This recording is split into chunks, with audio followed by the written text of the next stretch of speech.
The biggest improvement in my life happened after I stopped posting about it.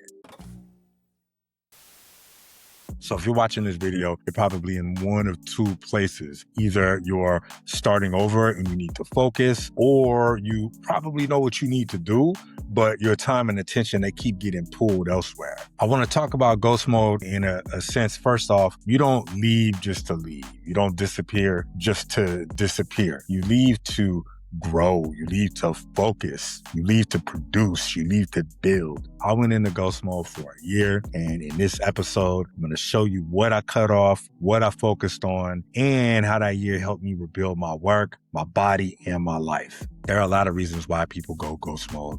Sometimes people have events in their lives that cause them to pull back. It is more effective if you make the decision to go ghost mode versus making life or letting life make the decision for you. So for me, when I went ghost mode, I was pretty much starting over in life. I had a lot of different changes happening, and I just needed focus. I needed purpose. I needed one clear direction, because I knew in starting over with this opportunity I had, it was a rare opportunity. And I was like, what would happen if I just went all in on this opportunity and started to cut things out? So this new role, it really gave me something to pour myself into. And I believe that if I removed what kept pulling at me, there was a lot that was pulling at me, right? A ton. I'm starting over from scratch, but I'm like, if I could just pull away from those things that were pulling at me, how great could I be? When you think about ghost mode as you approach it, think about areas in your life where you want to rebuild. Ghost mode is going to allow you to focus just specifically on that. And once you know what you're trying to build, you're able to look at what keeps getting in the way. 3 things I cut off during my ghost mode that I'm going to share with you. The first one, very important, very common, social media. It's not that I didn't like getting on there. It's just that there was no intention. It was mindless. I would just open the app with no reason in mind, no intention in mind. And when I stopped getting on the apps, I got my time back. So that's the benefit of cutting social media off. You're going to get your time back. I was saying the other day, I started getting more sleep because as someone who creates and shares, I was always feeling like I was rushing to get it out at a certain time. And by cutting social media off, I just was not even thinking about it anymore. If you are consuming social media, just ask yourself, how often are you on there? Check your time. The second thing I cut off, food. Now, I didn't cut off food all the way. And this is where people get ghost mode twisted, because people think ghost mode, they think it's all about social media, cutting people off. I stopped putting myself near habits that was working against my goals. And I'll give you an example. I love Trader Joe's. All right. I would go to Trader Joe's every Sunday. I would get the chocolate bars. They had the best chocolate bars. And I would get that. And then I would get all this other stuff too. And Trader Joe's, when I cut off the processed foods and started doing whole foods only, I realized Trader Joe's is just a bunch of fancy processed foods. I love Trader Joe's though. Shout out to Trader Joe's. I haven't been to Trader Joe's in over a year. When you start to, again, put yourself near habits that are in alignment with your goals. If I want to get in shape, for instance, and I want to be a more fit person, and I don't want to eat processed foods anymore, I have to start going to places where that's going to be a temptation. And that's what Trader Joe's ends up becoming. When you start to reshape your routines and you start cutting off bad habits, right? I think it's more about reshaping. It's reshaping a bad habit and turning it into a positive routine that will build momentum for you. The benefit is you don't have to fight the same temptation every day, because now you've turned it into this nice routine. The third thing that I cut off, and this is going to be big, draining energy.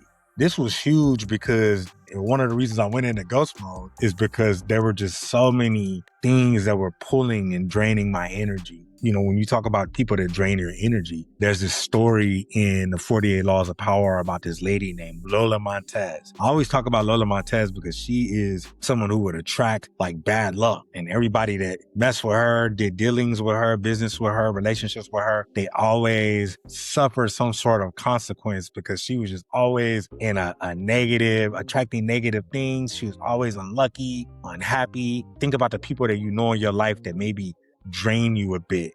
And I'm not saying you have to cut them off, but someone close to me said that you could love those types of people from a distance. Also, it's not necessarily the people in your life, it's the content that you consume too, right? We always talk about the news being negative. There's a lot of negative news. Like, you want to certainly cut that type of stuff off. And anything that would leave you feeling like doubtful or negative or just out of alignment, you want to reduce the noise. You want to reduce the scatterbrain, because everything's all over the place. So you start removing the draining energy, whether it's the people or the articles, the content, the movie clips. I was on line recently and I saw this movie clip. It stuck with me for days. I was like, I didn't want to see that, right? So you may have to delete apps from your phone. That's always a good thing. The main point is, don't cut things off just to prove you can cut things off. That's not what ghost mode is about. You cut them off because they keep taken away from the person that you're looking to become, the person that you're looking to build. You're in ghost mode. You're going to remove the distractions. The next question is, what are you going to do with the time that you're going to get back? Because you're going to start seeing you're getting all this time back. Here's what I did with the time. Very first thing I did, I protected my mornings. I started to plan like what worked in short, focused blocks when I needed. And the best thing that worked for me was training my body. So the mornings became like a sacred time for me, because I remember I would sleep until the last minute and get ready and go to work. And I left no time for myself. And I would remember going to work and people would seek me out for my positive energy and I would give it to them. But by like midday, I was drained. And it's because I never gave myself time for myself. I didn't give myself time to pour into myself in the morning. It's the first thing that you should do. So the mornings became a place where I could train, where I could learn, where I could think, right? Where I could visualize, I could prepare before the day started pulling in. So by the time I started seeing people, I was already at my optimal self. When you think about how you can approach this, the time that you get back for yourself, it can become real progress when you decide ahead of time how to use it. So use those mornings to cultivate the whole day. That's how, if you can control your morning, you'll control your whole day. Let's talk about how to use ghost mode to your advantage, because again, ghost mode should lead to some sort of skill, some sort of project. Something better needs to come out of it. When you go away and you come back, there needs to be something that you can point to that's undeniable and you can talk about, right? So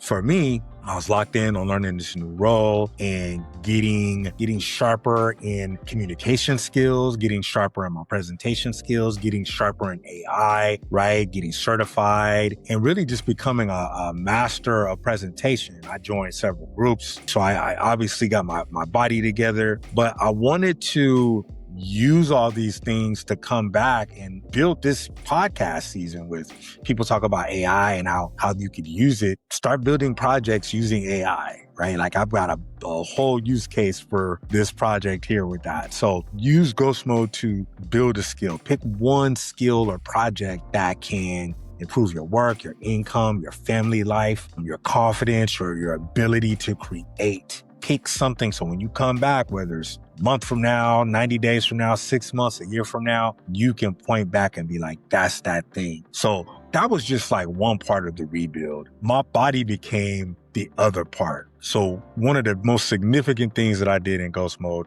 was build my body. And I've done this before. I was fit in my 20s and then I was fit again in my 30s. And my 40s, this is probably the most challenging because as I get older, the food got a little more better and just a little more seasoning. And kids, I talked about kids snacks in past videos, past podcasts.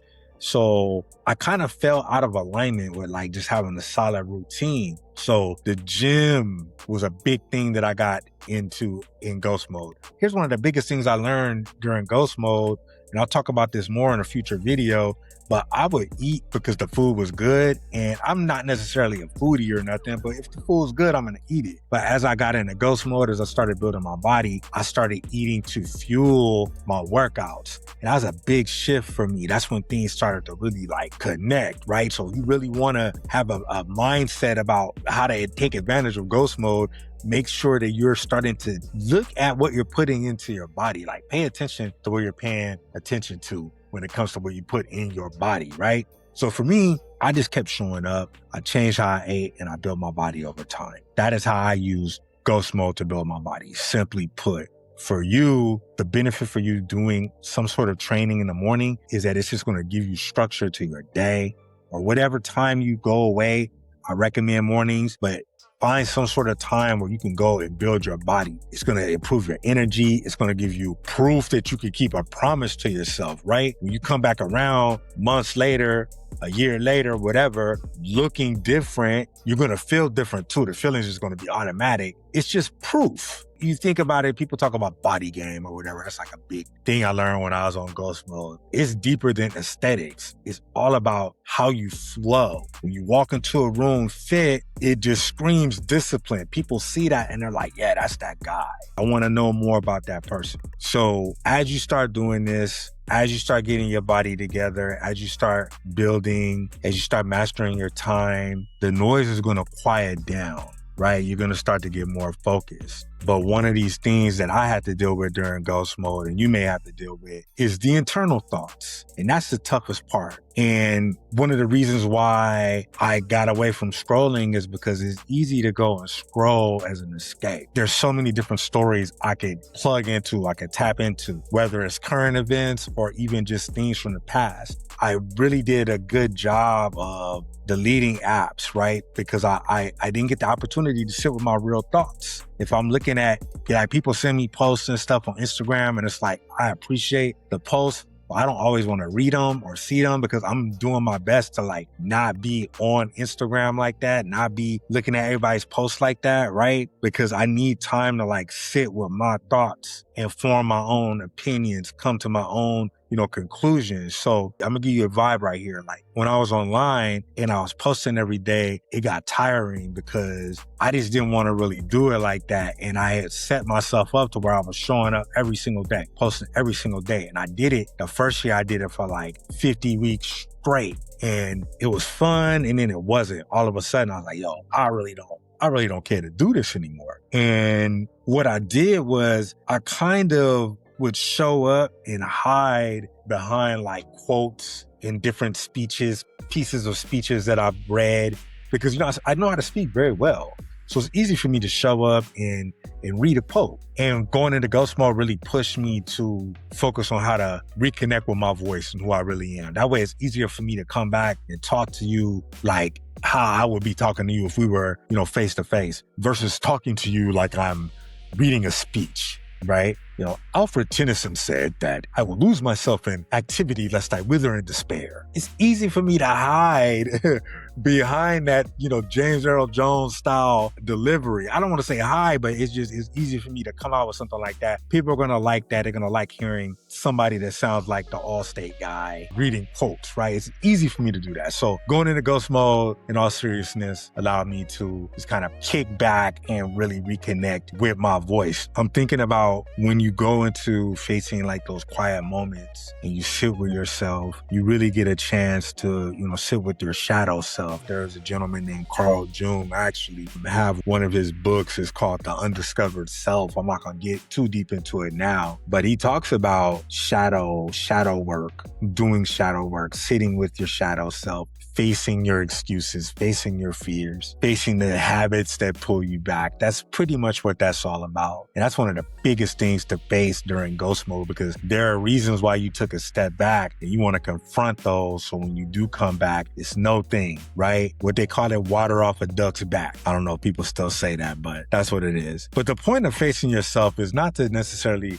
come out more aware. It's to come out different. You're going to be aware during the shadow work, trust. But ghost mode should leave something behind that wasn't there before. Again, you're coming back with evidence. Like for me, I came back stronger at work. I got several certifications. I changed my body. I mastered my mornings. And I got a full season of ideas built from what I lived versus, I could come out and do a podcast on a book or whatever, and it would do well. But again, it's not me. And I wanted to come back different. I wanted to come back and be, be a guy with y'all. So as we kind of land the plane on this, the art of being freed, I hope you're liking what you're hearing so far. Like this. If you're watching on YouTube, if you're listening on the podcast, leave a 5-star review. The goal isn't to look mysterious. The goal is really to become proof that your time away, it meant something. It was meaningful, was valuable. People are going to look at you and they're going to be inspired immediately. People that know you, it might get to a point where people are going to look at you. At first, they're going to look at you and be inspired. And then they're going to look at you and they're going to be like, what? This isn't supposed to be happening with that person, right? So just take time to become the proof that your time away meant something. Be the living example. Be the example, right? Let the change speak before you have to explain it. So when you come back, it's just automatic, right? I always say, all that he was that he didn't have to say, okay? So ghost mode for me, it was really a season of focus. It wasn't about disappearing and cutting people off. It was about just stepping back, finding purpose, removing what fights the purpose, removing what got me out of alignment, and really just building. So I would encourage you to choose the one thing that you're building. What's one thing that you're really focused on or have wanted to focus on? 3 things that you need to cut back on, okay? And one part of the day that you'll protect, whether it's the morning, the afternoon, night, whatever. But you need to find one part of the day, one part, at least 2 hours that you can protect, that's yours, that's sacred. Nobody interrupts it, is yours. So that's your true building time. So my first protected space was the morning. Episode 2 is going to dive into how you can become a morning person, thus mastering your day. Until then, this is your guy Freed with the art of being freed. I appreciate y'all coming through and rocking with your boy. I'll see you soon. Hey.